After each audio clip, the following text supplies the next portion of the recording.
Kitab 1 Korintus. Dari Paulus, yang oleh kehendak Allah dipanggil menjadi Rasul Kristus Yesus, dan dari Sostenes, saudara kita, kepada jemaat Allah di Korintus, yaitu mereka yang dikuduskan dalam Kristus Yesus, dan yang dipanggil menjadi orang-orang kudus, dengan semua orang di segala tempat yang berseru kepada nama Tuhan kita Yesus Kristus, yaitu Tuhan mereka dan Tuhan kita. Kasih karunia dan damai sejahtera dari Allah Bapa kita dan dari Tuhan Yesus Kristus menyertai kamu. Aku senantiasa mengucap syukur kepada Allahku karena kamu, atas kasih karunia Allah yang dianugerahkannya kepada kamu dalam Kristus Yesus. Sebab di dalam Dia kamu telah menjadi kaya dalam segala hal, dalam segala macam perkataan dan segala macam pengetahuan, sesuai dengan kesaksian tentang Kristus yang telah diteguhkan di antara kamu. Demikianlah kamu tidak kekurangan dalam suatu karunia pun, sementara kamu menantikan penyataan Tuhan kita Yesus Kristus. Ia juga akan meneguhkan kamu sampai kepada kesudahannya, sehingga kamu tak bercacat pada hari Tuhan kita Yesus Kristus. Allah yang memanggil kamu kepada persekutuan dengan anaknya, Yesus Kristus, Tuhan kita, adalah setia. Tetapi aku menasihatkan kamu, saudara-saudara, demi nama Tuhan kita Yesus Kristus, supaya kamu seia sekata, dan jangan ada perpecahan di antara kamu. Tetapi sebaliknya supaya kamu erat bersatu dan sehati sepikir. Sebab saudara-saudaraku, aku telah diberitahukan oleh orang-orang dari keluarga Chloe tentang kamu, bahwa ada perselisihan di antara kamu. Yang aku maksudkan ialah bahwa kamu masing-masing berkata, aku dari golongan Paulus, atau aku dari golongan Apolos, atau aku dari golongan Kefas, atau aku dari golongan Kristus. Adakah Kristus terbagi-bagi? Adakah Paulus disalibkan karena kamu? Atau adakah kamu dibaptis dalam nama Paulus? Aku mengucap syukur bahwa tidak ada seorang pun juga di antara kamu yang aku baptis selain Krispus dan Gaius, sehingga tidak ada orang yang dapat mengatakan bahwa kamu dibaptis dalam namaku. Juga keluarga Stefanus, aku yang membaptisnya.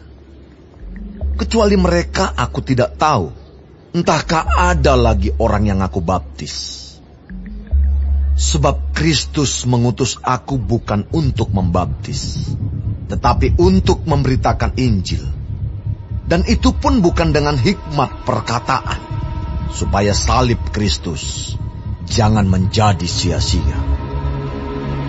Sebab pemberitaan tentang salib memang adalah kebodohan bagi mereka yang akan binasa.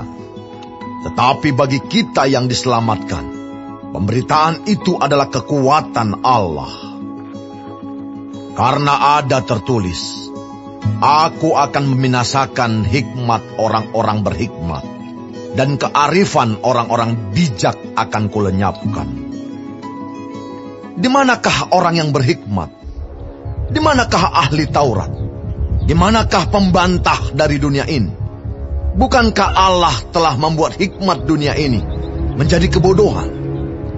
Oleh karena dunia, dalam hikmat Allah, tidak mengenal Allah oleh hikmatnya, maka Allah berkenan menyelamatkan mereka yang percaya oleh kebodohan pemberitaan Injil.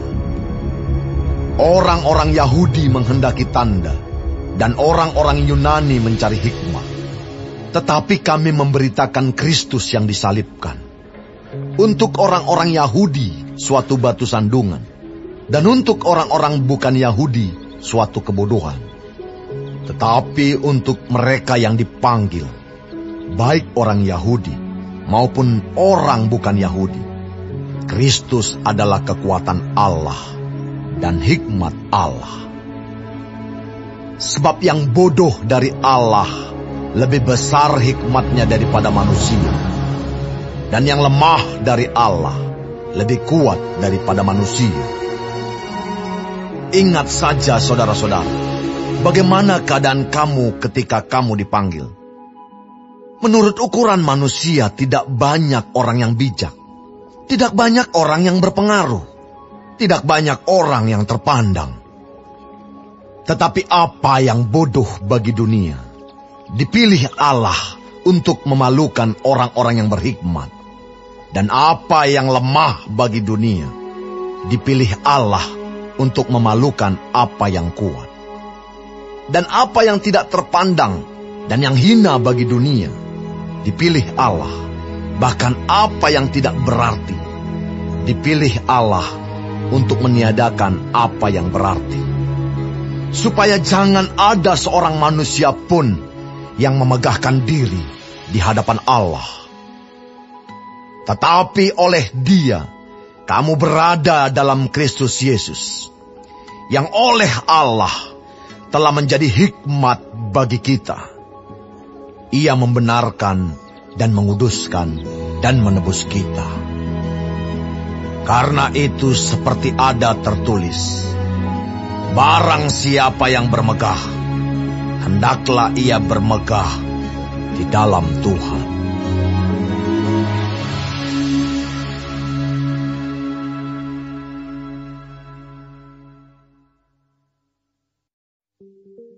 Demikianlah pula, ketika aku datang kepadamu, saudara-saudara, aku tidak datang dengan kata-kata yang indah atau dengan hikmat untuk menyampaikan kesaksian Allah kepada kamu. Sebab aku telah memutuskan untuk tidak mengetahui apa-apa di antara kamu selain Yesus Kristus, yaitu Dia yang disalibkan. Aku juga telah datang kepadamu dalam kelemahan dan dengan sangat takut dan gentar. Baik perkataanku maupun pemberitaanku tidak kusampaikan dengan kata-kata hikmat yang meyakinkan, tetapi dengan keyakinan akan kekuatan roh, supaya iman kamu jangan bergantung pada hikmat manusia, tetapi pada kekuatan Allah. Sungguh pun demikian, kami memberitakan hikmat di kalangan mereka yang telah matang, yaitu hikmat yang bukan dari dunia ini, dan yang bukan dari penguasa-penguasa dunia ini, yaitu penguasa-penguasa yang akan ditiadakan. Tetapi yang kami beritakan ialah hikmat Allah yang tersembunyi dan rahasia, yang sebelum dunia dijadikan, telah disediakan Allah bagi kemuliaan kita. Tidak ada dari penguasa dunia ini yang mengenalnya. Sebab kalau sekiranya mereka mengenalnya, mereka tidak menyalibkan Tuhan yang mulia. Tetapi seperti ada tertulis, apa yang tidak pernah dilihat oleh mata, dan tidak pernah didengar oleh telinga, dan yang tidak pernah timbul di dalam hati manusia, semua yang disediakan Allah untuk mereka yang mengasihi Dia. Karena kepada kita Allah telah menyatakannya oleh Roh, sebab Roh menyelidiki segala sesuatu, bahkan hal-hal yang tersembunyi dalam diri Allah. Siapa gerangan di antara manusia yang tahu apa yang terdapat di dalam diri manusia, selain roh manusia sendiri yang ada di dalam dia? Demikian pula lah tidak ada orang yang tahu apa yang terdapat di dalam diri Allah, selain roh Allah. Kita tidak menerima roh dunia, tetapi roh yang berasal dari Allah, supaya kita tahu apa yang dikaruniakan Allah kepada kita. Dan karena kami menafsirkan hal-hal rohani kepada mereka yang mempunyai roh, kami berkata-kata tentang karunia-karunia Allah dengan perkataan yang bukan diajarkan kepada kami oleh hikmat manusia, tetapi oleh roh. Tetapi manusia duniawi tidak menerima apa yang berasal dari roh Allah, karena hal itu baginya adalah suatu kebodohan, dan ia tidak dapat memahaminya, sebab hal itu hanya dapat dinilai secara rohani. Tetapi manusia rohani menilai segala sesuatu, tetapi ia sendiri tidak dinilai oleh orang lain. Sebab, siapakah yang mengetahui pikiran Tuhan, sehingga ia dapat menasihati dia? Tetapi kami memiliki pikiran Kristus.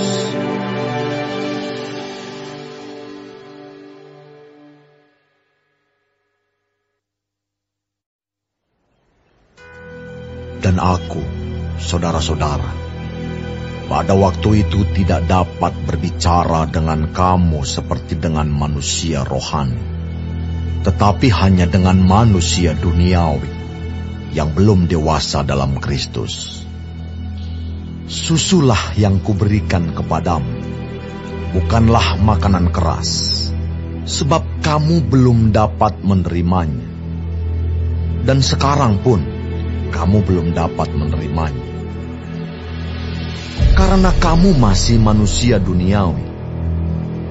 Sebab jika di antara kamu ada iri hati dan perselisihan, bukankah hal itu menunjukkan bahwa kamu manusia duniawi dan bahwa kamu hidup secara manusiawi?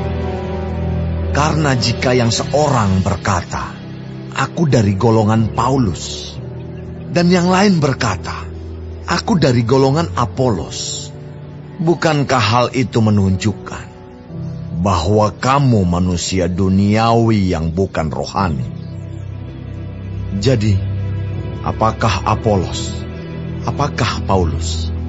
Pelayan-pelayan Tuhan yang olehnya kamu menjadi percaya, masing-masing menurut jalan yang diberikan Tuhan kepadanya. Aku menanam, Apolos menyiram, tetapi Allah yang memberi pertumbuhan. Karena itu, yang penting bukanlah yang menanam atau yang menyiram, melainkan Allah yang memberi pertumbuhan. Baik yang menanam maupun yang menyiram adalah sama, dan masing-masing akan menerima upahnya sesuai dengan pekerjaannya sendiri. Karena kami adalah kawan sekerja Allah. Kamu adalah ladang Allah, bangunan Allah. Sesuai dengan kasih karunia Allah yang dianugerahkan kepadaku, aku sebagai seorang ahli bangunan yang cakap telah meletakkan dasar, dan orang lain membangun terus di atasnya. Tetapi tiap-tiap orang harus memperhatikan bagaimana ia harus membangun di atasnya. Karena tidak ada seorang pun yang dapat meletakkan dasar lain daripada dasar yang telah diletakkan, yaitu Yesus Kristus. Entahkah orang membangun di atas dasar ini dengan emas, perak, batu permata, kayu, rumput kering atau jerami. Sekali kelak, pekerjaan masing-masing orang akan nampak. Karena hari Tuhan akan menyatakannya, sebab ia akan nampak dengan api, dan bagaimana pekerjaan masing-masing orang akan diuji oleh api itu. Jika pekerjaan yang dibangun seseorang tahan uji, ia akan mendapat upah. Jika pekerjaannya terbakar, ia akan menderita kerugian, tetapi ia sendiri akan diselamatkan, tetapi seperti dari dalam api. Tidak tahukah kamu bahwa kamu adalah bait Allah, dan bahwa Roh Allah diam di dalam kamu. Jika ada orang yang membinasakan bait Allah, maka Allah akan membinasakan dia. Sebab bait Allah adalah kudus, dan bait Allah itu ialah kamu. Janganlah ada orang yang menipu dirinya sendiri. Jika ada di antara kamu yang menyangka dirinya berhikmat menurut dunia ini, biarlah ia menjadi bodoh, supaya ia berhikmat. Karena hikmat dunia ini adalah kebodohan bagi Allah. Sebab ada tertulis, ia yang menangkap orang berhikmat dalam kecerdikannya. Dan di tempat lain, Tuhan mengetahui rancangan-rancangan orang berhikmat. Sesungguhnya semuanya sia-sia belaka. Karena itu, janganlah ada orang yang memegahkan dirinya atas manusia, sebab segala sesuatu adalah milikmu. Baik Paulus, Apolos, maupun Kefas, baik dunia, hidup maupun mati, baik waktu sekarang maupun waktu yang akan datang, semuanya kamu punya. Tetapi kamu adalah milik Kristus, dan Kristus adalah milik Allah.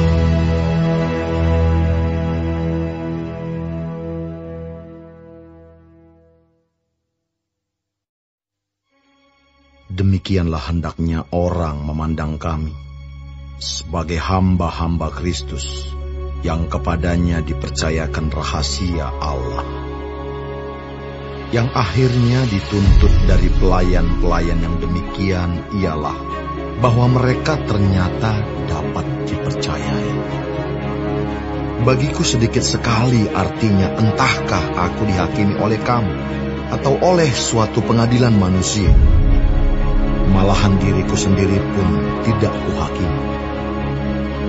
Sebab memang aku tidak sadar akan sesuatu, tetapi bukan karena itulah aku dibenarkan. Dia yang menghakimi aku ialah Tuhan. Karena itu, janganlah menghakimi sebelum waktunya, yaitu sebelum Tuhan datang. Ia akan menerangi juga apa yang tersembunyi dalam kegelapan, dan ia akan memperlihatkan apa yang direncanakan di dalam hati. Maka tiap-tiap orang akan menerima pujian dari Allah. Saudara-saudara, kata-kata ini aku kenakan pada diriku sendiri dan pada Apolos, karena kamu, supaya dari teladan kami kamu belajar apakah artinya ungkapan. Jangan melampaui yang ada tertulis, supaya jangan ada di antara kamu yang menyombongkan diri dengan jalan mengutamakan yang satu daripada yang lain. Sebab siapakah yang menganggap engkau begitu penting? Dan apakah yang engkau punyai yang tidak engkau terima? Dan jika engkau memang menerimanya, mengapakah engkau memegahkan diri, seolah-olah engkau tidak menerimanya? Kamu telah kenyang, kamu telah menjadi kaya. Tanpa kami, kamu telah menjadi raja. Alangkah baiknya kalau benar demikian, bahwa kamu telah menjadi raja, sehingga kami pun turut menjadi raja dengan kamu. Sebab menurut pendapatku, Allah memberikan kepada kami, para rasul, tempat yang paling rendah, sama seperti orang-orang yang telah dijatuhi hukuman mati. Sebab kami telah menjadi tontonan bagi dunia, bagi malaikat-malaikat, dan bagi manusia. Kami bodoh oleh karena Kristus, tetapi kamu arif dalam Kristus. Kami lemah, tetapi kamu kuat. Kamu mulia, tetapi kami hina. Sampai pada saat ini kami lapar, haus, telanjang, dipukul, dan hidup mengembara. Kami melakukan pekerjaan tangan yang berat. Kalau kami dimaki, kami memberkati. Kalau kami dianiaya, kami sabar. Kalau kami difitnah, kami tetap menjawab dengan ramah. Kami telah menjadi sama dengan sampah dunia, sama dengan kotoran dari segala sesuatu, sampai pada saat ini. Hal ini kutuliskan bukan untuk memalukan kamu, tetapi untuk menegur kamu sebagai anak-anakku yang kukasihi. Sebab sekalipun kamu mempunyai beribu-ribu pendidik dalam Kristus, kamu tidak mempunyai banyak bapa. Karena akulah yang dalam Kristus Yesus telah menjadi bapamu oleh Injil yang kuberitakan kepadamu. Sebab itu aku menasihatkan kamu, turutilah teladanku. Justru itulah sebabnya aku mengirimkan kepadamu Timotius, yang adalah anakku yang kekasih dan yang setia dalam Tuhan. Ia akan memperingatkan kamu akan hidup yang kuturuti dalam Kristus Yesus, seperti yang kuajarkan di mana-mana dalam setiap jemaat. Tetapi ada beberapa orang yang menjadi sombong, karena mereka menyangka bahwa aku tidak akan datang lagi kepadamu. Tetapi aku akan segera datang kepadamu, kalau Tuhan menghendakinya. Maka aku akan tahu, bukan tentang perkataan orang-orang yang sombong itu, tetapi tentang kekuatan mereka. Sebab kerajaan Allah bukan terdiri dari perkataan, tetapi dari kuasa. Apakah yang kamu kehendaki? Haruskah aku datang kepadamu dengan cambuk, atau dengan kasih, dan dengan hati yang lemah lembut?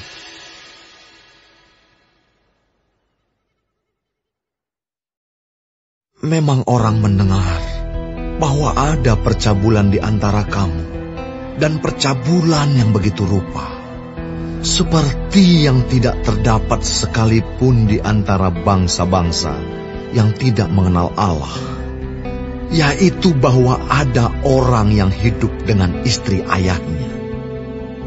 Sekalipun demikian kamu sombong. Tidakkah lebih patut kamu berduka cita dan menjauhkan orang yang melakukan hal itu dari tengah-tengah kamu? Sebab aku, sekalipun secara badani tidak hadir, tetapi secara rohani hadir.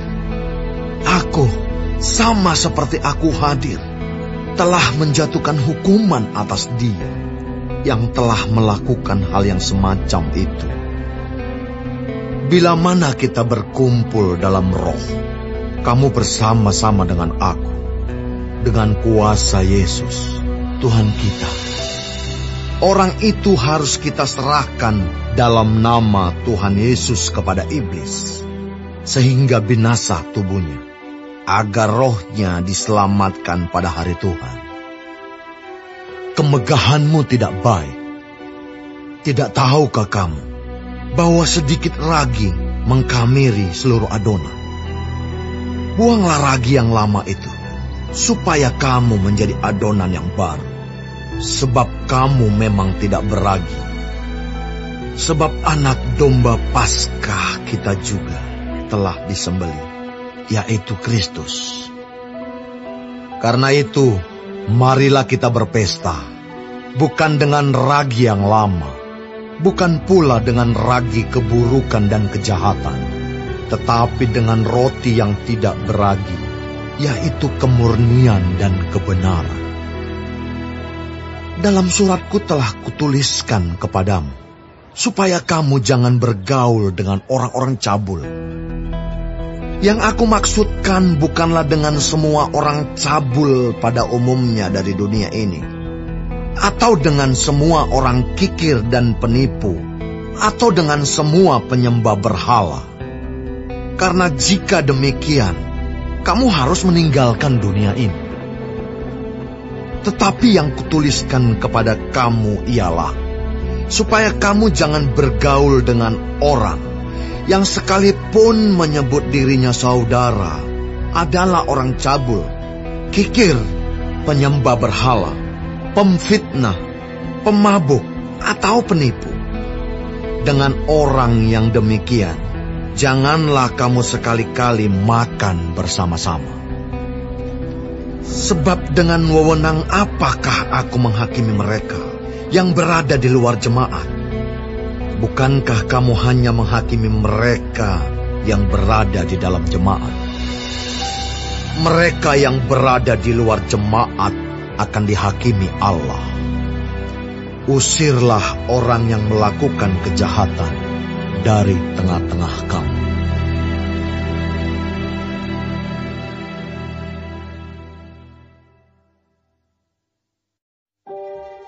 Apakah ada seorang di antara kamu yang jika berselisih dengan orang lain, berani mencari keadilan pada orang-orang yang tidak benar, dan bukan pada orang-orang kudus?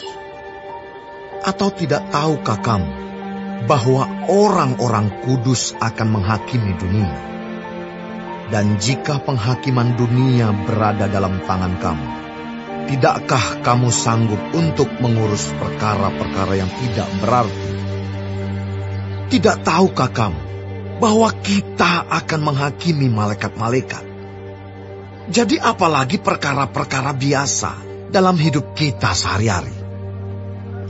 Sekalipun demikian, jika kamu harus mengurus perkara-perkara biasa, kamu menyerahkan urusan itu kepada mereka yang tidak berarti dalam jemaat. Hal ini kukatakan untuk memalukan kamu. Tidak adakah seorang di antara kamu yang berhikmat, yang dapat mengurus perkara-perkara dari saudara-saudaranya? Adakah saudara yang satu mencari keadilan terhadap saudara yang lain, dan justru pada orang-orang yang tidak percaya? Adanya saja perkara di antara kamu yang seorang terhadap yang lain telah merupakan kekalahan bagi kamu. Mengapa kamu tidak lebih suka menderita ketidakadilan? Mengapakah kamu tidak lebih suka dirugikan? Tetapi kamu sendiri melakukan ketidakadilan, dan kamu sendiri mendatangkan kerugian. Dan hal itu kamu buat terhadap saudara-saudaramu. Atau tidak tahukah kamu bahwa orang-orang yang tidak adil tidak akan mendapat bagian dalam kerajaan Allah? Janganlah sesat. Orang cabul, penyembah berhala, orang berzina, banci, orang pemburit, pencuri, orang kikir, pemabuk, pemfitnah, dan penipu tidak akan mendapat bagian dalam kerajaan Allah. Dan beberapa orang di antara kamu demikianlah dahulu. Tetapi kamu telah memberi dirimu disucikan. Kamu telah dikuduskan. Kamu telah dibenarkan dalam nama Tuhan Yesus Kristus dan dalam roh Allah kita. Segala sesuatu halal bagiku, tetapi bukan semuanya berguna. Segala sesuatu halal bagiku, tetapi aku tidak membiarkan diriku diperhamba oleh suatu apapun. Makanan adalah untuk perut, dan perut untuk makanan. Tetapi kedua-duanya akan dibinasakan Allah. Tetapi tubuh bukanlah untuk percabulan, melainkan untuk Tuhan, dan Tuhan untuk tubuh. Allah yang membangkitkan Tuhan akan membangkitkan kita juga oleh kuasanya. Tidak tahukah kamu bahwa tubuhmu adalah anggota Kristus? Akan kuambilkah anggota Kristus untuk menyerahkannya kepada percabulan? Sekali-kali tidak. Atau tidak tahukah kamu bahwa siapa yang mengikatkan dirinya pada perempuan cabul menjadi satu tubuh dengan dia? Sebab demikianlah kata Nas, keduanya akan menjadi satu daging. Tetapi siapa yang mengikatkan dirinya pada Tuhan menjadi satu roh dengan dia. Jauhkanlah dirimu dari percabulan. Setiap dosa lain yang dilakukan manusia terjadi di luar dirinya. Tetapi orang yang melakukan percabulan berdosa terhadap dirinya sendiri. Atau tidak tahukah kamu bahwa tubuhmu adalah bait Roh Kudus yang diam di dalam kamu, Roh Kudus yang kamu peroleh dari Allah, dan bahwa kamu bukan milik kamu sendiri? Sebab kamu telah dibeli dan harganya telah lunas dibayar.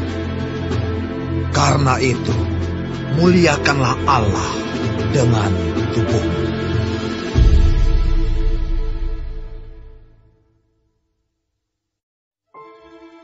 Dan sekarang, tentang hal-hal yang kamu tuliskan kepadaku, adalah baik bagi laki-laki kalau ia tidak kawin.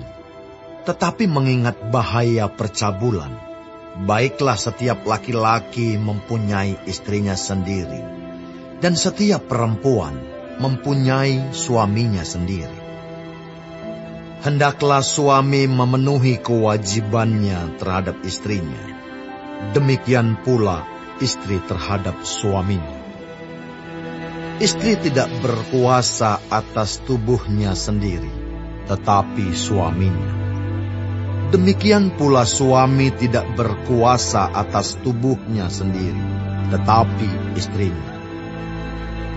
Janganlah kamu saling menjauhi, kecuali dengan persetujuan bersama untuk sementara waktu, supaya kamu mendapat kesempatan untuk berdoa.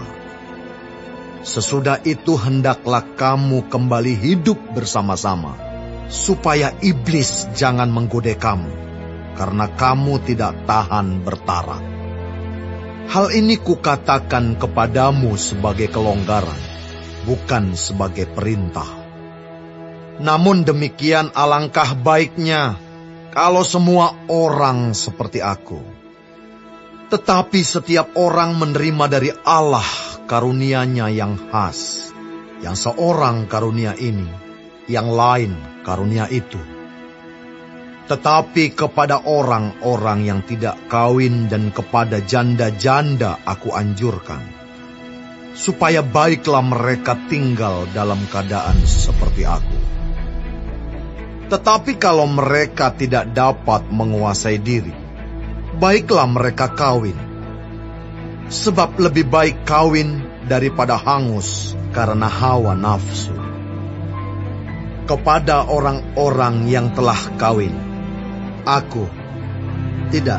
bukan aku, tetapi Tuhan perintahkan, supaya seorang istri tidak boleh menceraikan suaminya.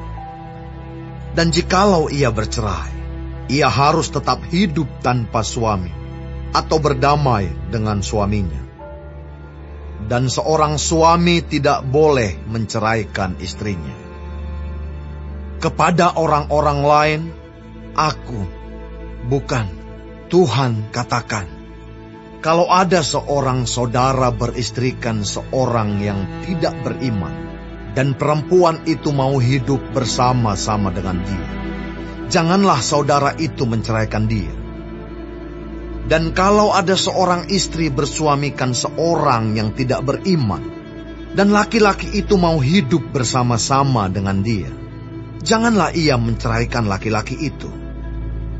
Karena suami yang tidak beriman itu dikuduskan oleh istrinya, dan istri yang tidak beriman itu dikuduskan oleh suaminya. Andai kata tidak demikian, niscaya anak-anakmu adalah anak cemar, tetapi sekarang mereka adalah anak-anak kudus. Tetapi kalau orang yang tidak beriman itu mau bercerai, biarlah ia bercerai. Dalam hal yang demikian, saudara atau saudari tidak terikat. Tetapi Allah memanggil kamu untuk hidup dalam damai sejahtera. Sebab bagaimanakah engkau mengetahui, hai istri, apakah engkau tidak akan menyelamatkan suamimu? Atau bagaimanakah engkau mengetahui, hai suami, apakah engkau tidak akan menyelamatkan istrimu? Selanjutnya, hendaklah tiap-tiap orang tetap hidup seperti yang telah ditentukan Tuhan baginya, dan dalam keadaan seperti waktu ia dipanggil Allah. Inilah ketetapan yang kuberikan kepada semua jemaat. Kalau seorang dipanggil dalam keadaan bersunat, janganlah ia berusaha meniadakan tanda-tanda sunat itu. Dan kalau seorang dipanggil dalam keadaan tidak bersunat, janganlah ia mau bersunat. Sebab bersunat atau tidak bersunat tidak penting. Yang penting ialah mentaati hukum-hukum Allah. Baiklah tiap-tiap orang tinggal dalam keadaan seperti waktu ia dipanggil Allah. Adakah engkau hamba waktu engkau dipanggil? Itu tidak apa-apa. Tetapi jikalau engkau mendapat kesempatan untuk dibebaskan, pergunakanlah kesempatan itu. Sebab seorang hamba yang dipanggil oleh Tuhan dalam pelayanannya adalah orang bebas, milik Tuhan. Demikian pula, orang bebas yang dipanggil Kristus adalah hambanya.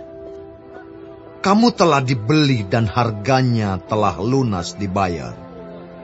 Karena itu janganlah kamu menjadi hamba manusia. Saudara-saudara, hendaklah tiap-tiap orang tinggal di hadapan Allah dalam keadaan seperti pada waktu ia dipanggil. Sekarang tentang para gadis. Untuk mereka aku tidak mendapat perintah dari Tuhan. Tetapi aku memberikan pendapatku sebagai seorang yang dapat dipercayai karena rahmat yang diterimanya dari Allah. Aku berpendapat bahwa mengingat waktu darurat sekarang adalah baik bagi manusia untuk tetap dalam keadaannya. Adakah engkau terikat pada seorang perempuan? Janganlah engkau mengusahakan perceraian. Adakah engkau tidak terikat pada seorang perempuan? Janganlah engkau mencari seorang. Tetapi kalau engkau kawin, engkau tidak berdosa. Dan kalau seorang gadis kawin, ia tidak berbuat dosa. Tetapi orang-orang yang demikian akan ditimpa kesusahan badan, dan aku mau menghindarkan kamu dari kesusahan itu. Saudara-saudara, inilah yang kumaksudkan, yaitu waktu telah singkat. Karena itu, dalam waktu yang masih sisa ini, orang-orang yang beristri harus berlaku seolah-olah mereka tidak beristri. Dan orang-orang yang menangis seolah-olah tidak menangis. Dan orang-orang yang bergembira seolah-olah tidak bergembira. Dan orang-orang yang membeli seolah-olah tidak memiliki apa yang mereka beli. Pendeknya, orang-orang yang mempergunakan barang-barang duniawi seolah-olah sama sekali tidak mempergunakannya. Sebab dunia seperti yang kita kenal sekarang akan berlalu. Aku ingin supaya kamu hidup tanpa kekhawatiran. Orang yang tidak beristri memusatkan perhatiannya pada perkara Tuhan, bagaimana Tuhan berkenan kepadanya. Orang yang beristri memusatkan perhatiannya pada perkara duniawi, bagaimana ia dapat menyenangkan istrinya, dan dengan demikian perhatiannya terbagi-bagi. perempuan yang tidak bersuami dan anak-anak gadis memusatkan perhatian mereka pada perkara Tuhan, supaya tubuh dan jiwa mereka kudus. Tetapi perempuan yang bersuami memusatkan perhatiannya pada perkara duniawi, bagaimana ia dapat menyenangkan suaminya. Semuanya ini kukatakan untuk kepentingan kamu sendiri, bukan untuk menghalang-halangi kamu dalam kebebasan kamu, tetapi sebaliknya, supaya kamu melakukan apa yang benar dan baik, dan melayani Tuhan tanpa gangguan. Tetapi jikalau seorang menyangka bahwa ia tidak berlaku wajar terhadap gadisnya, jika gadisnya itu telah bertambah tua, dan ia benar-benar merasa bahwa mereka harus kawin, baiklah mereka kawin kalau ia menghendakinya. Hal itu bukan dosa. Tetapi kalau ada seorang yang tidak dipaksa untuk berbuat demikian, benar-benar yakin dalam hatinya dan benar-benar menguasai kemauannya, telah mengambil keputusan untuk tidak kawin dengan gadisnya, ia berbuat baik. Jadi orang yang kawin dengan gadisnya berbuat baik, dan orang yang tidak kawin dengan gadisnya berbuat lebih baik. Istri terikat selama suaminya hidup. Kalau suaminya telah meninggal, ia bebas untuk kawin dengan siapa saja yang dikehendakinya, asal orang itu adalah seorang yang percaya. Tetapi menurut pendapatku, ia lebih berbahagia kalau ia tetap tinggal dalam keadaannya. Dan aku berpendapat bahwa aku juga mempunyai Roh Allah.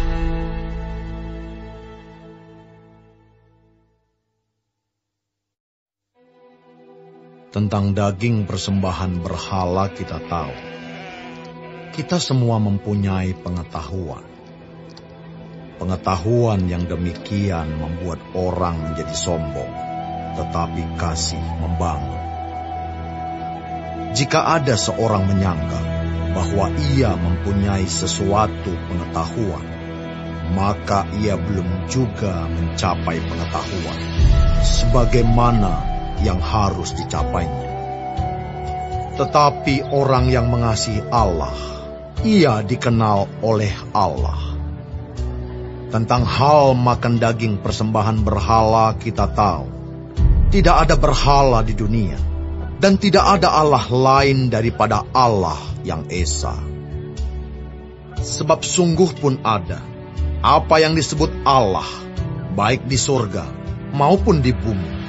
Dan memang benar ada banyak Allah dan banyak Tuhan yang demikian. Namun bagi kita hanya ada satu Allah saja, yaitu Bapa, yang daripadanya berasal segala sesuatu dan yang untuk Dia kita hidup. Dan satu Tuhan saja, yaitu Yesus Kristus, yang olehnya segala sesuatu telah dijadikan, dan yang karena Dia kita hidup. Tetapi bukan semua orang yang mempunyai pengetahuan itu. Ada orang yang karena masih terus terikat pada berhala-berhala, makan daging itu sebagai daging persembahan berhala. Dan oleh karena hati nurani mereka lemah, hati nurani mereka itu dinodai olehnya. Makanan tidak membawa kita lebih dekat kepada Allah. Kita tidak rugi apa-apa kalau tidak kita makan, dan kita tidak untung apa-apa kalau kita makan. Tetapi jagalah supaya kebebasanmu ini jangan menjadi batu sandungan bagi mereka yang lemah. Karena apabila orang melihat engkau yang mempunyai pengetahuan sedang duduk makan di dalam kuil berhala, bukankah orang yang lemah hati nuraninya itu dikuatkan untuk makan daging persembahan berhala? Dengan jalan demikian, orang yang lemah, yaitu saudaramu, yang untuknya Kristus telah mati, menjadi binasa karena pengetahuan. Jika engkau secara demikian berdosa terhadap saudara-saudaramu dan melukai hati nurani mereka yang lemah, engkau pada hakikatnya berdosa terhadap Kristus. Karena itu, apabila makanan menjadi batu sandungan bagi saudaraku, aku untuk selama-lamanya tidak akan mau makan daging lagi, supaya aku jangan menjadi batu sandungan bagi saudaraku.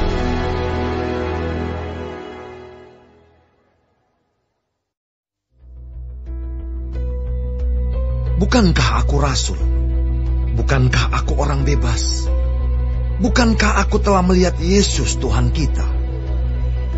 Bukankah kamu adalah buah pekerjaanku dalam Tuhan? Sekalipun bagi orang lain aku bukanlah rasul, tetapi bagi kamu aku adalah rasul. Sebab hidupmu dalam Tuhan adalah meterai dari kerasulanku.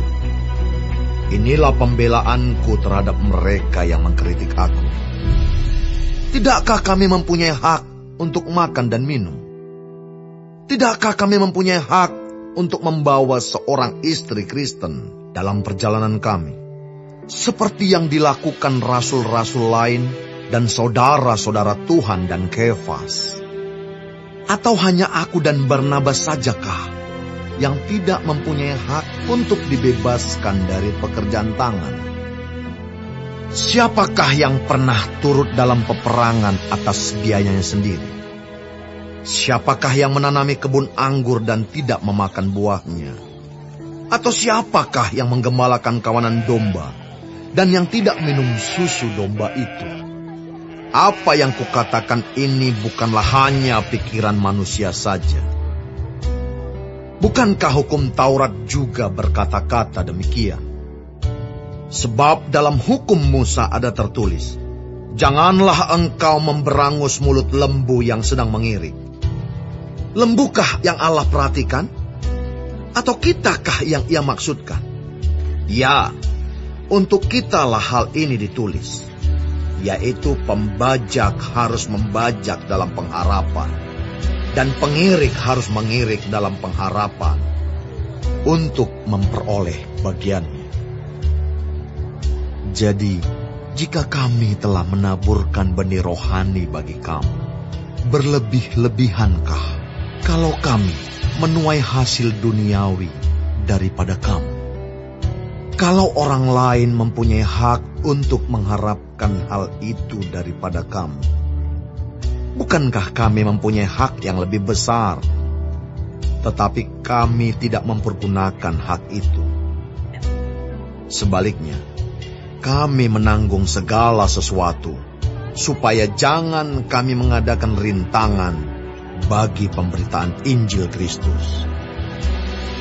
Tidak tahukah kamu bahwa mereka yang melayani dalam tempat kudus mendapat penghidupannya dari tempat kudus itu, dan bahwa mereka yang melayani mezbah mendapat bahagian mereka dari mezbah itu? Demikian pula Tuhan telah menetapkan bahwa mereka yang memberitakan Injil harus hidup dari pemberitaan Injil itu. Tetapi aku tidak pernah mempergunakan satupun dari hak-hak itu. Aku tidak menulis semuanya ini, supaya aku pun diperlakukan juga demikian. Sebab aku lebih suka mati daripada... Sungguh, kemegahanku tidak dapat ditiadakan siapapun juga. Karena jika aku memberitakan Injil, aku tidak mempunyai alasan untuk memegahkan diri, sebab itu adalah keharusan bagiku. Celakalah aku jika aku tidak memberitakan Injil. Kalau andai kata aku melakukannya menurut kehendakku sendiri, memang aku berhak menerima upah. tetapi karena aku melakukannya bukan menurut kehendakku sendiri. Pemberitaan itu adalah tugas penyelenggaraan yang ditanggungkan kepadaku. Kalau demikian, apakah upahku? Upahku ialah ini, bahwa aku boleh memberitakan Injil tanpa upah, dan bahwa aku tidak mempergunakan hakku sebagai pemberita Injil. Sungguh pun aku bebas terhadap semua orang. Aku menjadikan diriku hamba dari semua orang, supaya aku boleh memenangkan sebanyak mungkin orang. Demikianlah bagi orang Yahudi. Aku menjadi seperti orang Yahudi, supaya aku memenangkan orang-orang Yahudi. Bagi orang-orang yang hidup di bawah hukum Taurat, aku menjadi seperti orang yang hidup di bawah hukum Taurat. Sekalipun aku sendiri tidak hidup di bawah hukum Taurat, supaya aku dapat memenangkan mereka yang hidup di bawah hukum Taurat. Bagi orang-orang yang tidak hidup di bawah hukum Taurat, aku menjadi seperti orang yang tidak hidup di bawah hukum Taurat.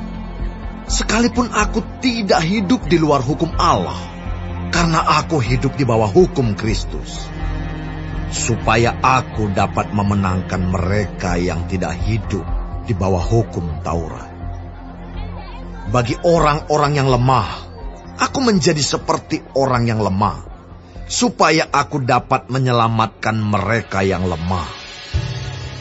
Bagi semua orang aku telah menjadi segala-galanya, supaya aku sedapat mungkin memenangkan beberapa orang dari antara mereka.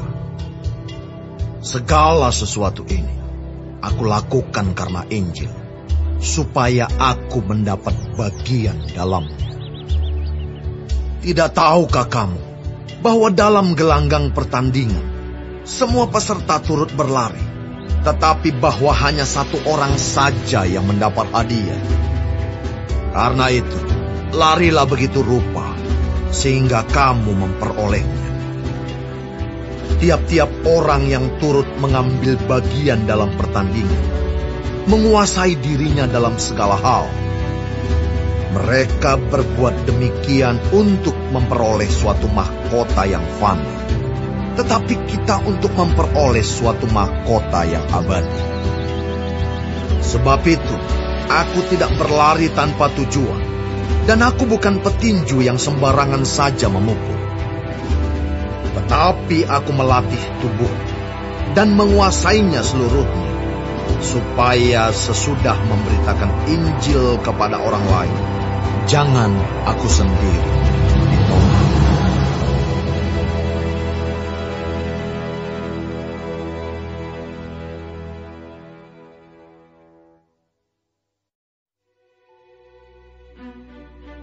Aku mau supaya kamu mengetahui, saudara-saudara, bahwa nenek moyang kita semua berada di bawah perlindungan awan, dan bahwa mereka semua telah melintasi laut.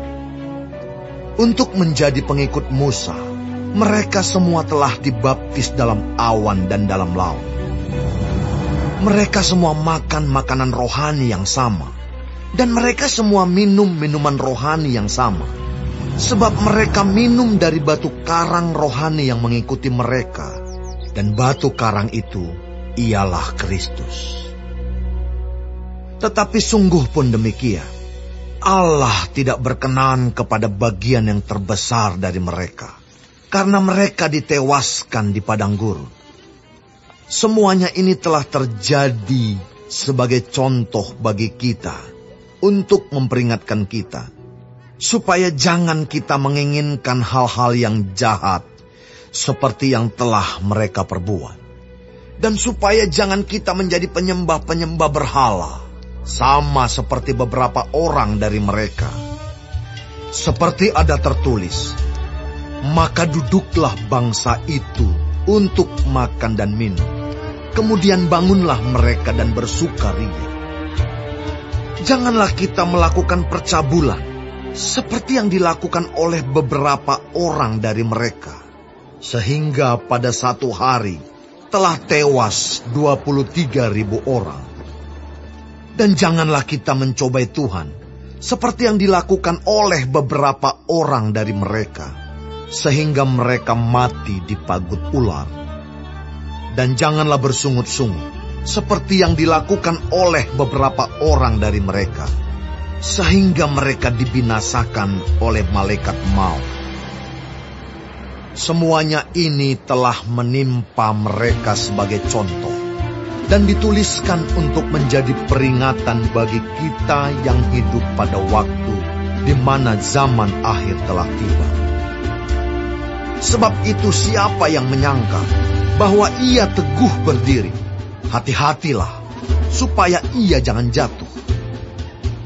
Pencobaan-pencobaan yang kamu alami ialah pencobaan-pencobaan biasa yang tidak melebihi kekuatan manusia.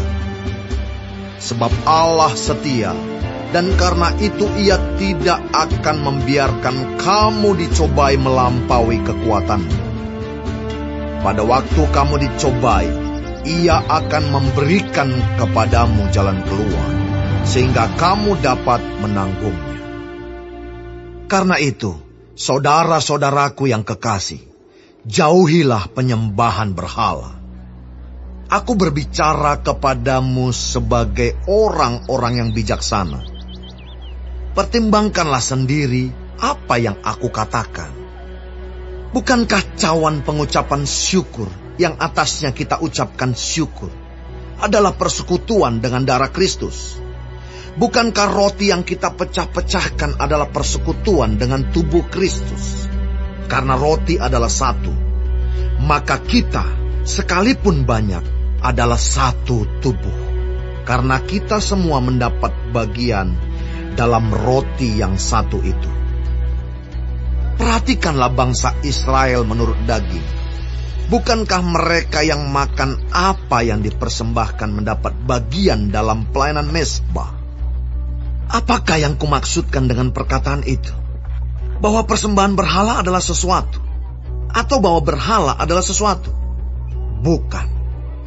Apa yang kumaksudkan ialah bahwa persembahan mereka adalah persembahan kepada roh-roh jahat, bukan kepada Allah. Dan aku tidak mau bahwa kamu bersekutu dengan roh-roh jahat. Kamu tidak dapat minum dari cawan Tuhan dan juga dari cawan roh-roh jahat. Kamu tidak dapat mendapat bagian dalam perjamuan Tuhan dan juga dalam perjamuan roh-roh jahat. Atau maukah kita membangkitkan cemburu Tuhan? Apakah kita lebih kuat daripada Dia? Segala sesuatu diperbolehkan, benar, tetapi bukan segala sesuatu berguna.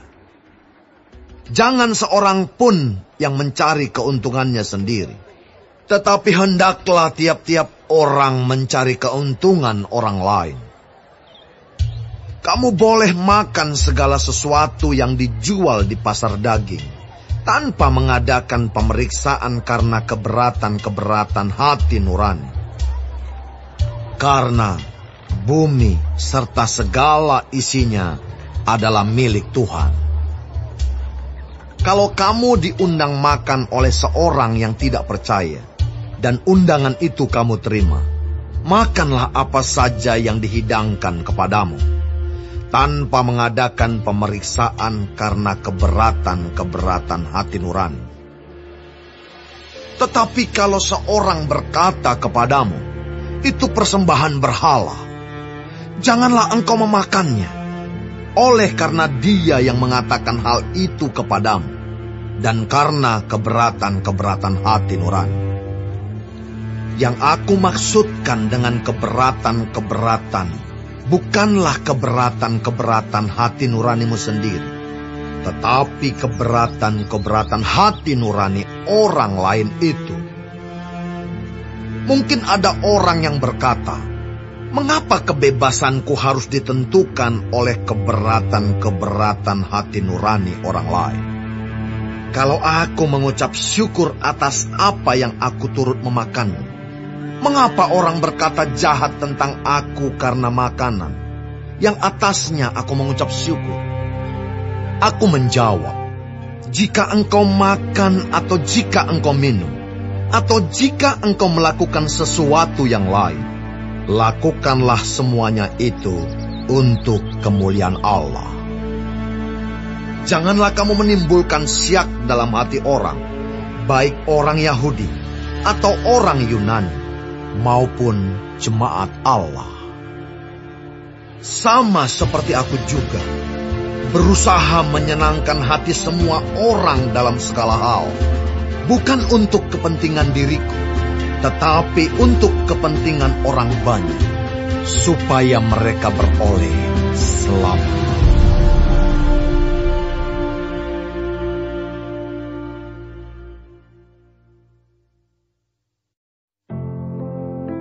Jadilah pengikutku, sama seperti aku juga menjadi pengikut Kristus. Aku harus memuji kamu, sebab dalam segala sesuatu, kamu tetap mengingat akan aku, dan teguh berpegang pada ajaran yang kuteruskan kepadamu. Tetapi aku mau, supaya kamu mengetahui hal ini, yaitu kepala dari tiap-tiap laki-laki ialah Kristus. Kepala dari perempuan ialah laki-laki, dan kepala dari Kristus ialah Allah. Tiap-tiap laki-laki yang berdoa atau bernubuat dengan kepala yang bertudung, menghina kepalanya. Tetapi tiap-tiap perempuan yang berdoa atau bernubuat dengan kepala yang tidak bertudung, menghina kepalanya. Sebab ia sama dengan perempuan yang dicukur rambutnya. Sebab jika perempuan tidak mau menudungi kepalanya, maka haruslah ia juga menggunting rambutnya.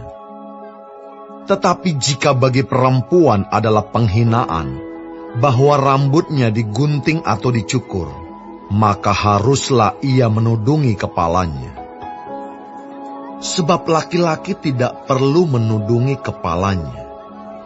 Ia menyinarkan gambaran dan kemuliaan Allah, tetapi perempuan menyinarkan kemuliaan laki-laki. Sebab laki-laki tidak berasal dari perempuan, tetapi perempuan berasal dari laki-laki. Dan laki-laki tidak diciptakan karena perempuan, tetapi perempuan diciptakan karena laki-laki. Sebab itu, perempuan harus memakai tanda wibawa di kepalanya, oleh karena para malaikat. Namun demikian, dalam Tuhan tidak ada perempuan tanpa laki-laki, dan tidak ada laki-laki tanpa perempuan. Sebab sama seperti perempuan berasal dari laki-laki, demikian pula laki-laki dilahirkan oleh perempuan, dan segala sesuatu berasal dari Allah.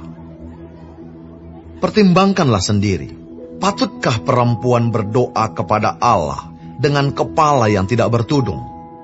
Bukankah alam sendiri menyatakan kepadamu bahwa adalah kehinaan bagi laki-laki jika ia berambut panjang? Tetapi bahwa adalah kehormatan bagi perempuan jika ia berambut panjang. Sebab rambut diberikan kepada perempuan untuk menjadi penudung. Tetapi jika ada orang yang mau membantah, kami maupun jemaat-jemaat Allah tidak mempunyai kebiasaan yang demikian. Dalam peraturan-peraturan yang berikut, aku tidak dapat memuji kamu, sebab pertemuan-pertemuanmu tidak mendatangkan kebaikan, tetapi mendatangkan keburukan. Sebab pertama-tama aku mendengar bahwa apabila kamu berkumpul sebagai jemaat, ada perpecahan di antara kamu, dan hal itu sedikit banyak aku percaya. Sebab di antara kamu harus ada perpecahan, supaya nyata nanti siapakah di antara kamu yang tahan uji.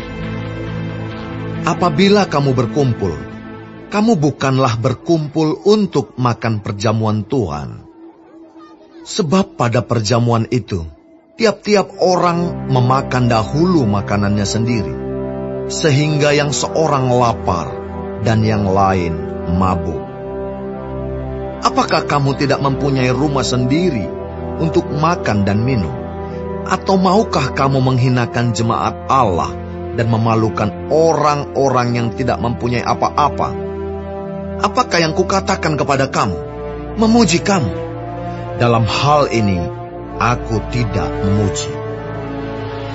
Sebab apa yang telah kuteruskan kepadamu, telah aku terima dari Tuhan, yaitu bahwa Tuhan Yesus, pada malam waktu ia diserahkan, mengambil roti, dan sesudah itu ia mengucap syukur atasnya. Ia memecah-mecahkannya dan berkata, "Inilah tubuhku yang diserahkan bagi kamu. Perbuatlah ini menjadi peringatan akan aku." Demikian juga ia mengambil cawan sesudah makan, lalu berkata, "Cawan ini adalah perjanjian baru yang dimeteraikan oleh darahku. Perbuatlah ini setiap kali kamu meminumnya, menjadi peringatan akan aku. Sebab setiap kali kamu makan roti ini dan minum cawan ini, kamu memberitakan kematian Tuhan sampai ia datang." Jadi barang siapa dengan cara yang tidak layak makan roti atau minum cawan Tuhan, ia berdosa terhadap tubuh dan darah Tuhan. Karena itu, hendaklah tiap-tiap orang menguji dirinya sendiri, dan baru sesudah itu, ia makan roti dan minum dari cawan itu. Karena barang siapa makan dan minum tanpa mengakui tubuh Tuhan, ia mendatangkan hukuman atas dirinya.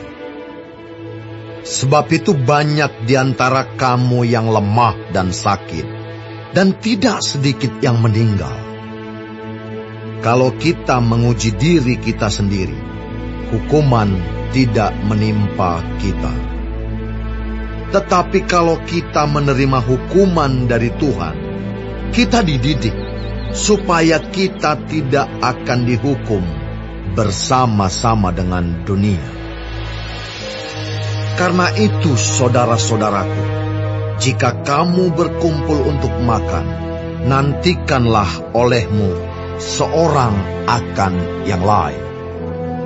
Kalau ada orang yang lapar, baiklah ia makan dahulu di rumahmu, supaya jangan kamu berkumpul untuk dihukum. Hal-hal yang lain akan kuatur kalau aku datang.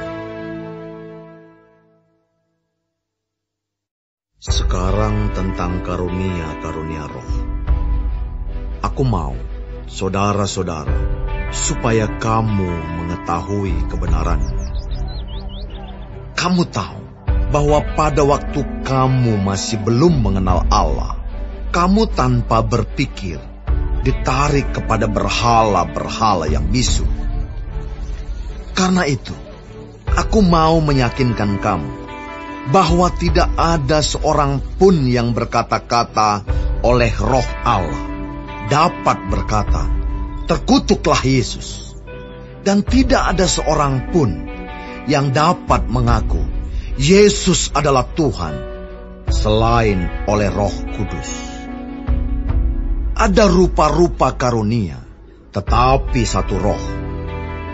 Dan ada rupa-rupa pelayanan, tetapi satu Tuhan. Dan ada berbagai-bagai perbuatan ajaib, tetapi Allah adalah satu yang mengerjakan semuanya dalam semua orang. Tetapi kepada tiap-tiap orang dikaruniakan penyataan roh untuk kepentingan bersama. Sebab kepada yang seorang, roh memberikan karunia untuk berkata-kata dengan hikmat, dan kepada yang lain, roh yang sama memberikan karunia berkata-kata dengan pengetahuan. Kepada yang seorang, roh yang sama memberikan iman, Dan kepada yang lain ia memberikan karunia untuk menyembuhkan. Kepada yang seorang, Roh memberikan kuasa untuk mengadakan mukjizat. Dan kepada yang lain ia memberikan karunia untuk bernubuat. Dan kepada yang lain lagi ia memberikan karunia untuk membedakan bermacam-macam roh. Kepada yang seorang ia memberikan karunia untuk berkata-kata dengan bahasa roh. Dan kepada yang lain ia memberikan karunia untuk menafsirkan bahasa roh itu. Tetapi semuanya ini dikerjakan oleh Roh yang satu dan yang sama, yang memberikan karunia kepada tiap-tiap orang secara khusus, seperti yang dikehendakinya. Karena sama seperti tubuh itu satu, dan anggota-anggotanya banyak, dan segala anggota itu, sekalipun banyak, merupakan satu tubuh. Demikian pula Kristus. Sebab dalam satu roh, kita semua, baik orang Yahudi maupun orang Yunani, baik budak maupun orang merdeka, telah dibaptis menjadi satu tubuh, dan kita semua diberi minum dari satu roh. Karena tubuh juga tidak terdiri dari satu anggota, tetapi atas banyak anggota. Andai kata kaki berkata, "Karena aku bukan tangan, aku tidak termasuk tubuh." Jadi benarkah ia tidak termasuk tubuh? Dan andai kata telinga berkata, "Karena aku bukan mata, aku tidak termasuk tubuh." Jadi benarkah ia tidak termasuk tubuh? Andai kata tubuh seluruhnya adalah mata, di manakah pendengaran? Andai kata seluruhnya adalah telinga, di manakah penciuman? Tetapi Allah telah memberikan kepada anggota, masing-masing secara khusus, suatu tempat pada tubuh, seperti yang dikehendakinya. Andai kata semuanya adalah satu anggota, di manakah tubuh? Memang ada banyak anggota, tetapi hanya satu tubuh. Jadi, mata tidak dapat berkata kepada tangan, "Aku tidak membutuhkan engkau." Dan kepala tidak dapat berkata kepada kaki, "Aku tidak membutuhkan engkau." Malahan justru anggota-anggota tubuh yang nampaknya paling lemah, yang paling dibutuhkan. Dan kepada anggota-anggota tubuh yang menurut pemandangan kita kurang terhormat, kita berikan penghormatan khusus. Dan terhadap anggota-anggota kita yang tidak elok, kita berikan perhatian khusus. Hal itu tidak dibutuhkan oleh anggota-anggota kita yang elok. Allah telah menyusun tubuh kita begitu rupa, sehingga kepada anggota-anggota yang tidak mulia diberikan penghormatan khusus, supaya jangan terjadi perpecahan dalam tubuh, tetapi supaya anggota-anggota yang berbeda itu saling memperhatikan. Karena itu jika satu anggota menderita, semua anggota turut menderita. Jika satu anggota dihormati, semua anggota turut bersukacita. Kamu semua adalah tubuh Kristus, dan kamu masing-masing adalah anggotanya. Dan Allah telah menetapkan beberapa orang dalam jemaat. Pertama sebagai rasul, kedua sebagai nabi, ketiga sebagai pengajar. Selanjutnya, mereka yang mendapat karunia untuk mengadakan mukjizat, untuk menyembuhkan, untuk melayani, untuk memimpin, dan untuk berkata-kata dalam bahasa roh. Adakah mereka semua rasul, atau nabi, atau pengajar? Adakah mereka semua mendapat karunia untuk mengadakan mukjizat, atau untuk menyembuhkan, atau untuk berkata-kata dalam bahasa roh, atau untuk menafsirkan bahasa roh? Jadi, berusahalah untuk memperoleh karunia-karunia yang paling paling utama. Dan aku menunjukkan kepadamu jalan yang lebih utama lagi.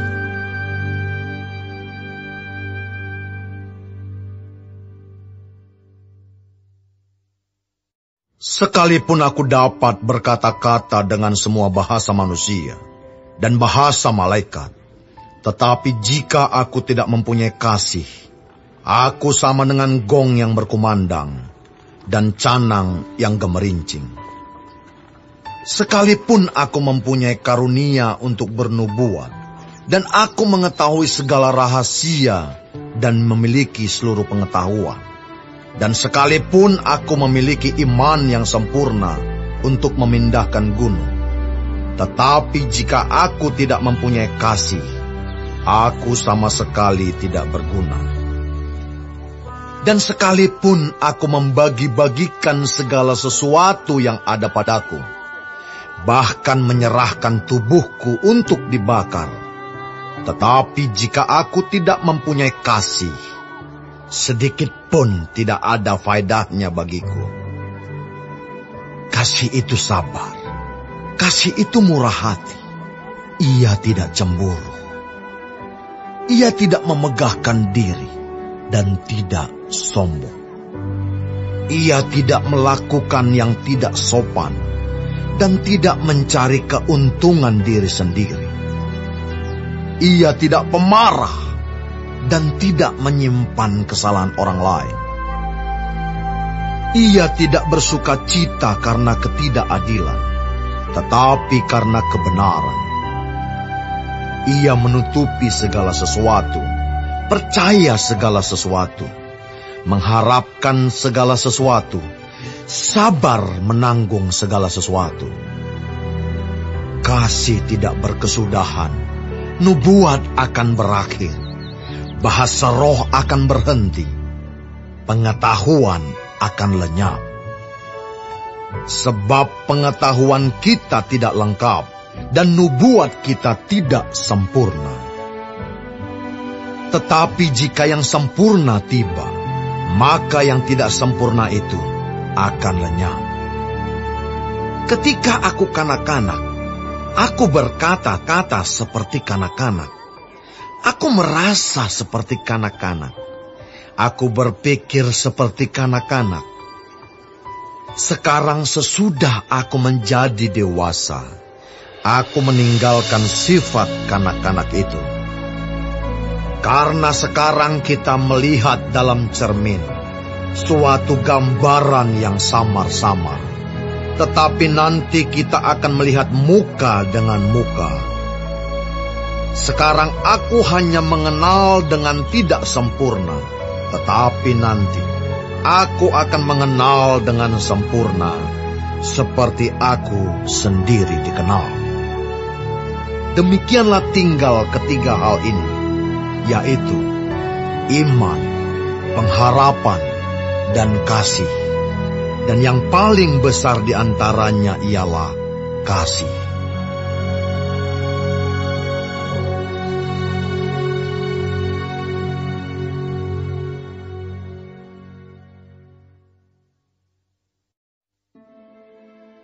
Kejarlah kasih itu, dan usahakanlah dirimu memperoleh karunia-karunia roh, terutama karunia untuk bernubuat. Siapa yang berkata-kata dengan bahasa roh, tidak berkata-kata kepada manusia, tetapi kepada Allah. Sebab tidak ada seorang pun yang mengerti bahasanya. Oleh roh ia mengucapkan hal-hal yang rahasia. Tetapi siapa yang bernubuat, ia berkata-kata kepada manusia. Ia membangun, menasihati, dan menghibur. Siapa yang berkata-kata dengan bahasa roh, ia membangun dirinya sendiri. Tetapi siapa yang bernubuat, ia membangun jemaat. Aku suka supaya kamu semua berkata-kata dengan bahasa roh. Tetapi lebih daripada itu, supaya kamu bernubuat. Sebab orang yang bernubuat lebih berharga daripada orang yang berkata-kata dengan bahasa roh, kecuali kalau orang itu juga menafsirkannya, sehingga jemaat dapat dibangun. Jadi saudara-saudara, jika aku datang kepadamu dan berkata-kata dengan bahasa roh, apakah gunanya itu bagimu? Jika aku tidak menyampaikan kepadamu penyataan Allah, atau pengetahuan, atau nubuat, atau pengajaran, sama halnya dengan alat-alat yang tidak berjiwa, tetapi yang berbunyi, seperti seruling dan kecapi. Bagaimanakah orang dapat mengetahui lagu apakah yang dimainkan seruling atau kecapi, kalau keduanya tidak mengeluarkan bunyi yang berbeda? Atau jika nafiri tidak mengeluarkan bunyi yang terang, siapakah yang menyiapkan diri untuk berperang? Demikianlah juga kamu yang berkata-kata dengan bahasa roh. Jika kamu tidak mempergunakan kata-kata yang jelas, bagaimanakah orang dapat mengerti apa yang kamu katakan? Kata-katamu sia-sia saja kamu ucapkan di udara. Ada banyak, entah berapa banyak macam bahasa di dunia. Sekalipun demikian, tidak ada satupun di antaranya yang mempunyai bunyi yang tidak berarti. Tetapi jika aku tidak mengetahui arti bahasa itu, aku menjadi orang asing bagi dia yang mempergunakannya, dan dia orang asing bagiku. Demikian pula dengan kamu. Kamu memang berusaha untuk memperoleh karunia-karunia roh, tetapi lebih daripada itu, hendaklah kamu berusaha mempergunakannya untuk membangun jemaat. Karena itu, siapa yang berkata-kata dengan bahasa roh, ia harus berdoa supaya kepadanya diberikan juga karunia untuk menafsirkannya. Sebab jika aku berdoa dengan bahasa roh, maka rohkulah yang berdoa, tetapi akal budiku tidak turut berdoa. Jadi apakah yang harus kubuat? Aku akan berdoa dengan rohku, tetapi aku akan berdoa juga dengan akal budiku. Aku akan menyanyi dan memuji dengan rohku, tetapi aku akan menyanyi dan memuji juga dengan akal budiku.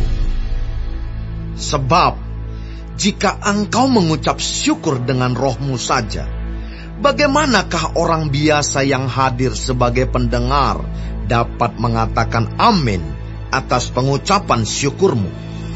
Bukankah ia tidak tahu apa yang engkau katakan? Sebab sekalipun pengucapan syukurmu itu sangat baik, tetapi orang lain tidak dibangun olehnya. Aku mengucap syukur kepada Allah bahwa aku berkata-kata dengan bahasa roh lebih daripada kamu semua. Tetapi dalam pertemuan jemaat, aku lebih suka mengucapkan 5 kata yang dapat dimengerti untuk mengajar orang lain juga, daripada beribu-ribu kata dengan bahasa roh. Saudara-saudara, janganlah sama seperti anak-anak dalam pemikiranmu. Jadilah anak-anak dalam kejahatan, tetapi orang dewasa dalam pemikiranmu.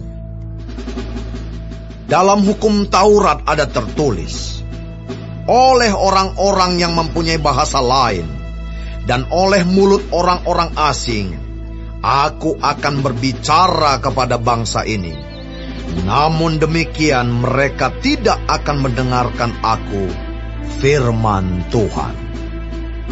Karena itu, karunia bahasa roh adalah tanda, bukan untuk orang yang beriman, tetapi untuk orang yang tidak beriman. Sedangkan karunia untuk bernubuat adalah tanda, bukan untuk orang yang tidak beriman, tetapi untuk orang yang beriman. Jadi, kalau seluruh jemaat berkumpul bersama-sama, dan tiap-tiap orang berkata-kata dengan bahasa roh, Lalu masuklah orang-orang luar atau orang-orang yang tidak beriman. Tidakkah akan mereka katakan bahwa kamu gila?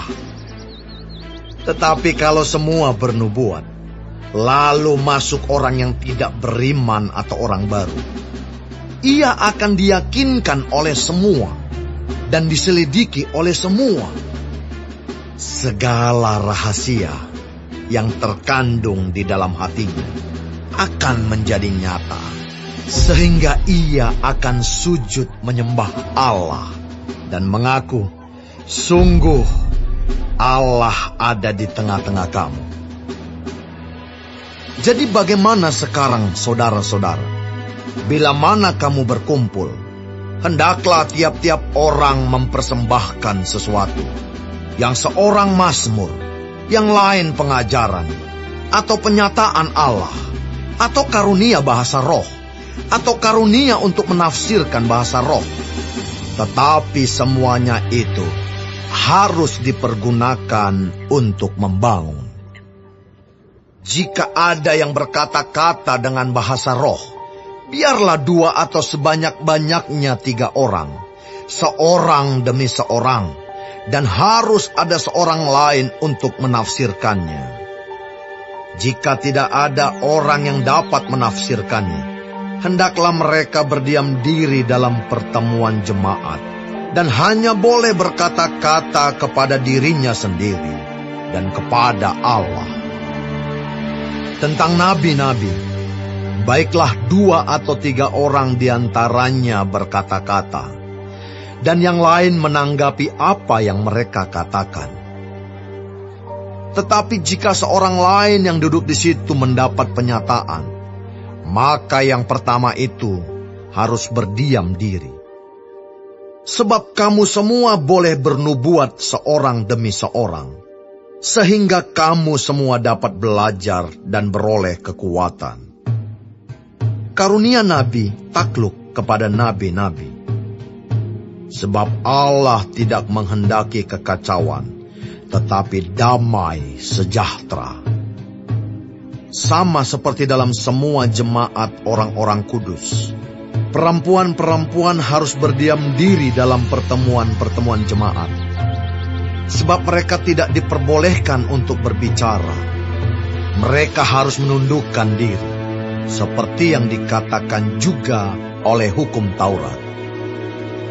Jika mereka ingin mengetahui sesuatu, baiklah mereka menanyakannya kepada suaminya di rumah, sebab tidak sopan bagi perempuan untuk berbicara dalam pertemuan jemaat. Atau adakah firman Allah mulai dari kamu? Atau hanya kepada kamu sajakah firman itu telah datang? Jika seorang menganggap dirinya nabi atau orang yang mendapat karunia rohani, ia harus sadar bahwa apa yang kukatakan kepadamu adalah perintah Tuhan.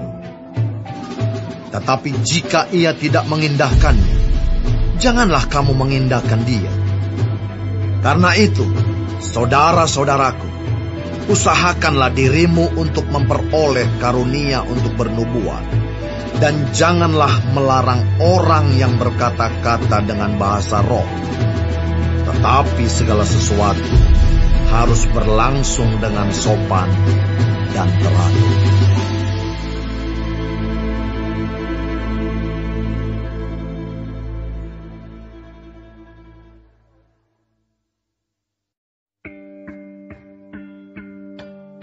Dan sekarang, saudara-saudara, aku mau mengingatkan kamu kepada Injil yang aku beritakan kepadamu, dan yang kamu terima, dan yang di dalamnya kamu teguh berdiri. Oleh Injil itu kamu diselamatkan, asal kamu teguh berpegang padanya, seperti yang telah kuberitakan kepadamu, kecuali kalau kamu telah sia-sia saja menjadi percaya. Sebab yang sangat penting telah kusampaikan kepadamu, yaitu apa yang telah kuterima sendiri, ialah bahwa Kristus telah mati karena dosa-dosa kita, sesuai dengan kitab suci, bahwa ia telah dikuburkan, dan bahwa ia telah dibangkitkan pada hari yang ketiga, sesuai dengan kitab suci. Bahwa ia telah menampakkan diri kepada Kefas, dan kemudian kepada ke-12 muridnya. Sesudah itu, ia menampakkan diri kepada lebih dari 500 saudara sekaligus. Kebanyakan dari mereka masih hidup sampai sekarang. Tetapi beberapa di antaranya telah meninggal. Selanjutnya, ia menampakkan diri kepada Yakobus, kemudian kepada semua rasul. Dan yang paling akhir dari semuanya, ia menampakkan diri juga kepadaku, sama seperti kepada anak yang lahir sebelum waktunya. Karena aku adalah yang paling hina dari semua rasul, sebab aku telah menganiaya jemaat Allah. Tetapi karena kasih karunia Allah, aku adalah sebagaimana aku ada sekarang. Dan kasih karunia yang dianugerahkannya kepadaku tidak sia-sia.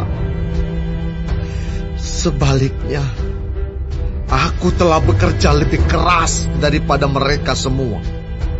Tetapi bukannya aku, melainkan kasih karunia Allah yang menyertai aku. Sebab itu, baik aku maupun mereka, demikianlah kami mengajar, dan demikianlah kamu menjadi percaya. Jadi, bila mana kami beritakan bahwa Kristus dibangkitkan dari antara orang mati, bagaimana mungkin ada di antara kamu yang mengatakan bahwa tidak ada kebangkitan orang mati? Kalau tidak ada kebangkitan orang mati, maka Kristus juga tidak dibangkitkan. Tetapi andai kata Kristus tidak dibangkitkan, maka sia-sialah pemberitaan kami, dan sia-sialah juga kepercayaan kamu.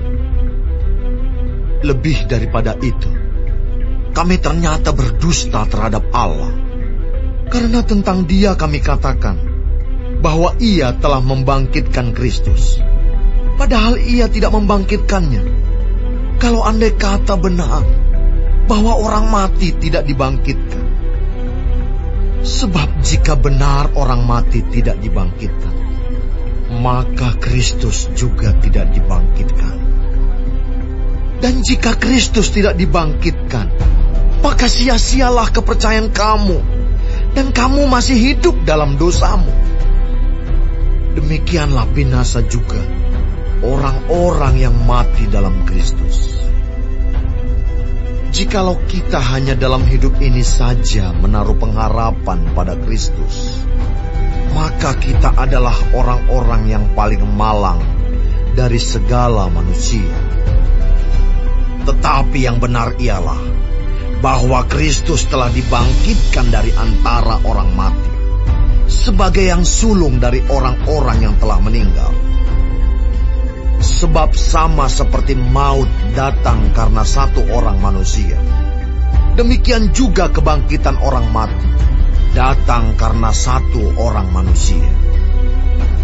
Karena sama seperti semua orang mati dalam persekutuan dengan Adam, demikian pula semua orang akan dihidupkan kembali dalam persekutuan dengan Kristus.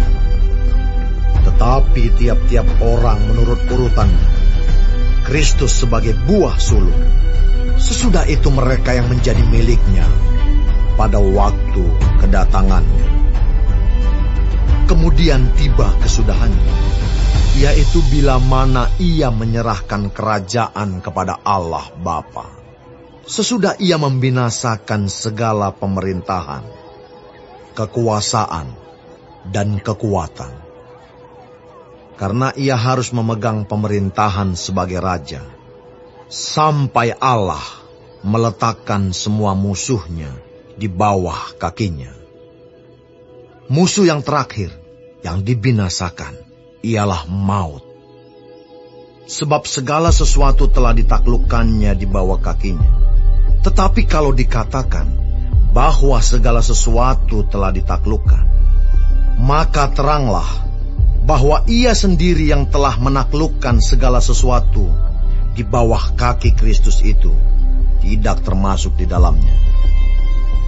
Tetapi kalau segala sesuatu telah ditaklukkan di bawah Kristus, maka Ia sendiri sebagai anak akan menaklukkan dirinya di bawah Dia, yang telah menaklukkan segala sesuatu di bawahnya, supaya Allah menjadi semua di dalam semua. Jika tidak demikian, apakah faedahnya perbuatan orang-orang yang dibaptis sebagai orang mati? Kalau orang mati sama sekali tidak dibangkitkan, mengapa mereka mau dibaptis sebagai orang-orang yang telah meninggal? Dan kami juga, mengapakah kami setiap saat membawa diri kami ke dalam bahaya? Saudara-saudara, tiap-tiap hari aku berhadapan dengan maut, demi kebanggaanku akan kamu dalam Kristus Yesus, Tuhan kita. Aku katakan bahwa hal ini benar. Kalau hanya berdasarkan pertimbangan-pertimbangan manusia saja, aku telah berjuang melawan binatang buas di Efesus. Apakah gunanya hal itu bagiku? Jika orang mati tidak dibangkitkan, maka marilah kita makan dan minum, sebab besok kita mati. Janganlah kamu sesat. Pergaulan yang buruk merusakkan kebiasaan yang baik. Sadarlah kembali sebaik-baiknya, dan jangan berbuat dosa lagi. Ada di antara kamu yang tidak mengenal Allah. Hal ini kukatakan supaya kamu merasa malu.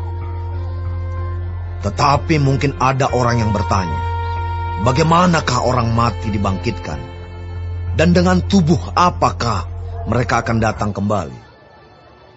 Hai orang bodoh, apa yang engkau sendiri taburkan tidak akan tumbuh dan hidup kalau ia tidak mati dahulu. Dan yang engkau taburkan bukanlah tubuh tanaman yang akan tumbuh, tetapi biji yang tidak berkulit, umpamanya biji gandum atau biji lain. Tetapi Allah memberikan kepadanya suatu tubuh seperti yang dikehendakinya. Ia memberikan kepada tiap-tiap biji tubuhnya sendiri. Bukan semua daging sama. Daging manusia lain daripada daging binatang, lain daripada daging burung, lain daripada daging ikan. Ada tubuh sorgawi dan ada tubuh duniawi, tetapi kemuliaan tubuh sorgawi lain daripada kemuliaan tubuh duniawi. Kemuliaan matahari lain daripada kemuliaan bulan, dan kemuliaan bulan lain daripada kemuliaan bintang-bintang, dan kemuliaan bintang yang satu berbeda dengan kemuliaan bintang yang lain. Demikianlah pula halnya dengan kebangkitan orang mati. Ditaburkan dalam kebinasaan, dibangkitkan dalam ketidakbinasaan. Ditaburkan dalam kehinaan, dibangkitkan dalam kemuliaan. Ditaburkan dalam kelemahan, dibangkitkan dalam kekuatan. Yang ditaburkan adalah tubuh alamiah, yang dibangkitkan adalah tubuh rohania. Jika ada tubuh alamiah, maka ada pula tubuh rohania. Seperti ada tertulis, manusia pertama, Adam menjadi makhluk yang hidup, tetapi Adam yang akhir menjadi roh yang menghidupkan. Tetapi yang mula-mula datang bukanlah yang rohaniah, tetapi yang alamiah. Kemudian barulah datang yang rohaniah. Manusia pertama berasal dari debu tanah dan bersifat jasmani. Manusia kedua berasal dari surga. Makhluk-makhluk alamiah sama dengan dia yang berasal dari debu tanah. Dan makhluk-makhluk surgawi sama dengan dia yang berasal dari surga. Sama seperti kita, telah memakai rupa dari yang alamiah, demikian pula kita akan memakai rupa dari yang surgawi. Saudara-saudara, inilah yang hendak kukatakan kepadamu, yaitu bahwa daging dan darah tidak mendapat bagian dalam kerajaan Allah, dan bahwa yang binasa tidak mendapat bagian dalam apa yang tidak binasa. Sesungguhnya, aku menyatakan kepadamu suatu rahasia. Kita tidak akan mati semuanya, tetapi kita semuanya akan diubah. Dalam sekejap mata, pada waktu bunyi nafiri yang terakhir. Sebab nafiri akan berbunyi, dan orang-orang mati akan dibangkitkan dalam keadaan yang tidak dapat binasa, dan kita semua akan diubah. Karena yang dapat binasa ini harus mengenakan yang tidak dapat binasa, dan yang dapat mati ini harus mengenakan yang tidak dapat mati. Dan sesudah yang dapat binasa ini mengenakan yang tidak dapat binasa, dan yang dapat mati ini mengenakan yang tidak dapat mati, maka akan genaplah firman Tuhan yang tertulis, maut telah ditelan dalam kemenangan. Hai maut, di manakah kemenanganmu? Hai maut, di manakah sengatmu? Sengat maut ialah dosa, dan kuasa dosa ialah hukum Taurat.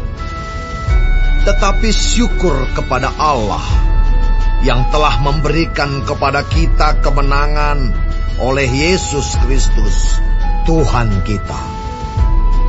Karena itu, saudara-saudaraku yang kekasih, berdirilah teguh, jangan goyah, dan giatlah selalu dalam pekerjaan Tuhan. Sebab kamu tahu bahwa dalam persekutuan dengan Tuhan, jerih payahmu tidak sia-sia.